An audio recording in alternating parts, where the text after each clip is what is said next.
Welcome to Kenton's videos. Enjoy the video. You start by confirming prerequisites. You have VPN Super Unlimited Proxy installed and Capcut updated. Next, sign into the VPN app and pick a server region that matches your goal. For example, pick US for US-only features.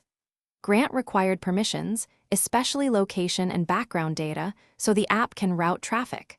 Once done, toggle the VPN on briefly to test connectivity. This begins the connection process and prepares Capcut to access region-specific resources and effects.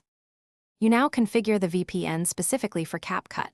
In VPN Super Unlimited Proxy, choose a reliable protocol, UDP for speed or TCP for stability, so streaming assets load properly. Then pick a low-latency server and run a quick speed test to confirm bandwidth. You want at least 5 Mbps for smooth downloads. Make sure to enable per-app VPN or split tunneling and add Capcut to the routed list, because that ensures only Capcut traffic uses the VPN and reduces interference with other apps. You complete the setup by launching Capcut with the VPN active. Confirm region-based effects or templates are visible.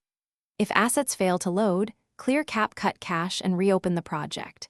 If problems persist, switch to a different VPN server or change the protocol. Sometimes TCP fixes intermittent drops, and then reconnect.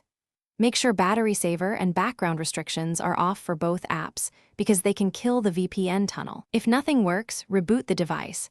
That often resolves stuck network states.